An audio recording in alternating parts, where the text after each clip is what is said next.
The first time the police showed up, I thought it was a mistake.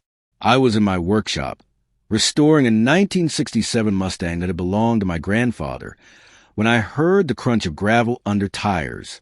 Through the open bay door, I saw the black and white patrol car roll to a stop near my fence line.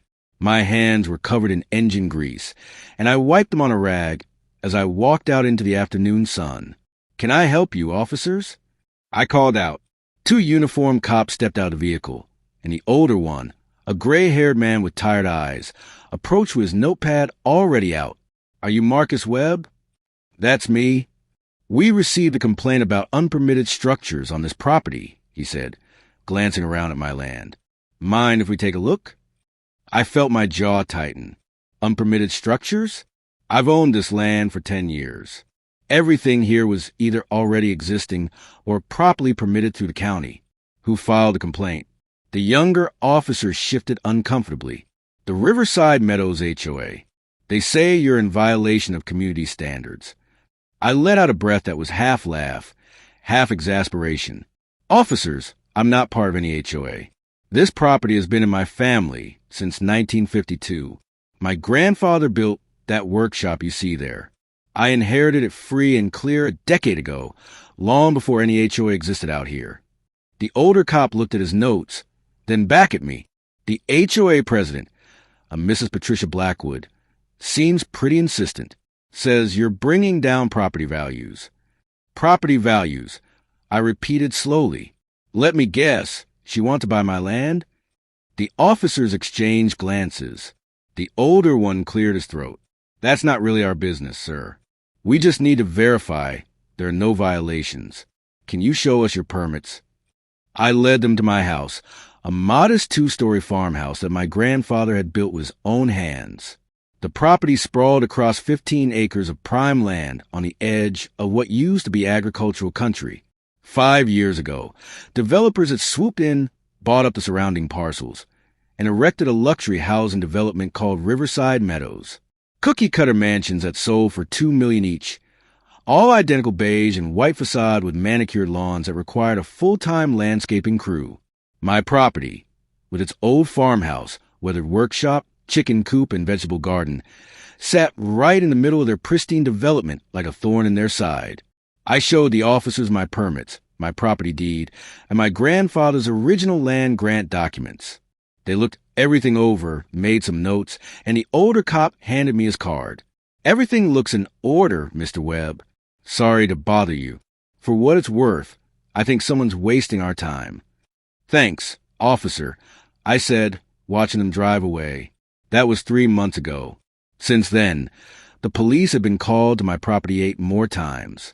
Each visit was triggered by a different complaint from Patricia Blackwood. Noise violations when I ran my table saw, allegations of livestock odor from my 6 chickens, claims that my pickup truck was an abandoned vehicle, accusations that I was running an illegal auto repair business. Each time, the officers found nothing. Each time, I could see their frustration growing to match my own. The thing was, I knew exactly what Patricia wanted. 2 months after she'd moved into her 4,000-square-foot McMansion overlooking my property, she'd shown up at my door with a smile that didn't reach her eyes and offered to buy my land for $500,000. "It's very generous," she'd said, standing on my porch in her tennis whites and designer sunglasses. "Much more than this old property is worth." I politely declined. She returned a month later with an offer of $1 million, then $2 million. Each time, her smile grew thinner, her tone sharper. The last time she'd visited, 6 weeks ago, she dropped all pretense of friendliness. "You're being unreasonable, Mr. Webb," she'd hissed, her perfectly manicured nails tapping against my doorframe. "Your property is an eyesore. It doesn't belong here anymore. The HOA board has discussed this, and we're prepared to make life very difficult for you until you see reason." "This land has been in my family for 70 years, I'd replied evenly. "My grandfather cleared these fields. My father learned to drive on this dirt road. I'm not selling Mrs. Blackwood. Not for $2 million. Not for $10 million. Not ever." Her face had flushed red. "We'll see about that." The harassment had escalated after that conversation. In addition to police calls, I'd started receiving citations from the county for violations I wasn't committing. Anonymous complaints to every regulatory agency imaginable. Someone had even called in a tip to the fire marshal claiming I was storing explosives in my workshop. The investigation had been thorough, invasive, and of course, had found nothing. I was sitting on my porch one evening, watching the sunset paint the sky orange and purple, when a silver Mercedes pulled into my driveway. Patricia Blackwood emerged, followed by two men in expensive suits. I recognized one of them, a real estate developer named Richard Chun, who'd been buying up properties all over the county. "Mr. Webb," Patricia called out, her voice dripping with false sweetness. "May we have a moment of your time?" I stayed seated, rocking slowly in my grandfather's old chair. "Make it quick. I've got work to do." Richard Chin stepped forward, all business. "Mr. Webb, I'm prepared to offer you $8 million for your property. Cash sale, quick close, and we'll cover all your relocation expenses." $8 million. The number hung in the air between us. It was life-changing money, enough to retire early, buy a place anywhere I wanted. But this land wasn't about money. "Not interested," I said. Patricia's mask slipped. "You're being a fool. Do you know what we could do with this land? This is prime real estate now. Your little farm is a blight on the entire community." "Then maybe your community shouldn't have been built around my farm." I shot back, my voice hardening. "I was here first, Mrs. Blackwood. This is my home." "Your home?" She laughed bitterly. "You live in a shack surrounded by junk. You have chickens, for God's sake. Chickens. Do you know how that affects the ambience?" "The ambience?" I repeated. "Is that what we're calling it now?" The second man in the suit, who hadn't spoken yet, cleared his throat.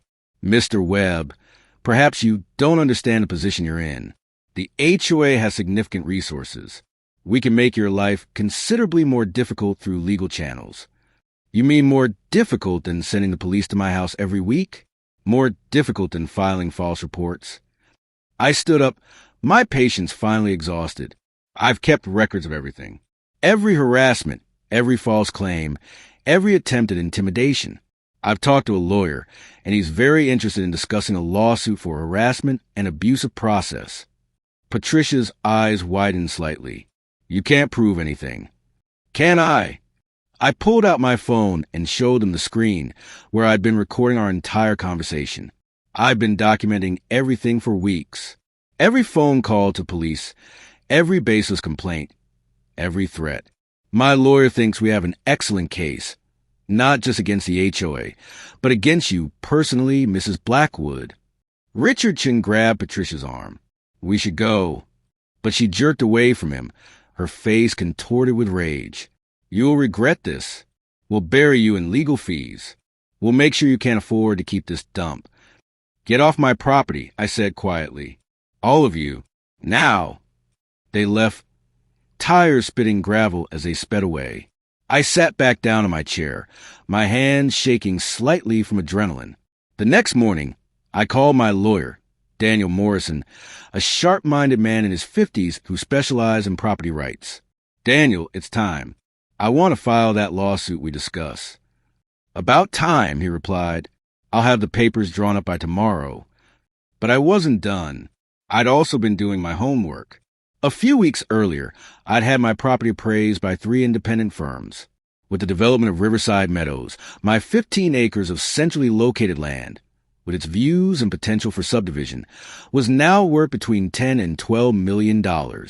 Patricia knew it. That's why she'd been so desperate. I also learned something else. The HOA had been illegally extending their covenants to my property in their paperwork, claiming jurisdiction they didn't have. They'd been telling potential buyers that all the properties in the area, including mine, were under HOA control. That was fraud, and it had cost me potential sale opportunities over the years when I considered selling small parcels for retirement income. The lawsuit moved forward. Daniel filed for damages due to harassment, defamation, fraud, and abusive process. The HOA's insurance company took one look at my documentation, videos, recorded phone calls, and police reports showing repeated false complaints, and they settled within 60 days for $1.2 million. Patricia Blackwood was removed as HOA president by an emergency board vote. Richard Chin quietly withdrew from future development projects in the area after the local newspaper ran a story about the harassment campaign. As for me, I'm still here on my grandfather's land. I rebuilt the chicken coop last month, bigger than before. I'm restoring a 1972 Corvette now, and every time I fire up the engine, I think about Patricia's complaints about noise violations, and I smile. The police haven't been called in 4 months. The HOA leaves me alone now, going so far as to route their architectural approval requests past my property line without comment. I used some of the settlement money to set up a legal defense fund for other property owners facing HOA harassment. Daniel and I have taken on 3 cases already, all successful. This land is worth $10 million now, maybe more, but it's not for sale. It never was. Some things are worth more than money, like pride, like family legacy, like standing your ground when everyone tells you to move. My grandfather used to say, they can make you offers, Marcus, but they can't make you sell. Remember that. I remember, Grandpa. I remember.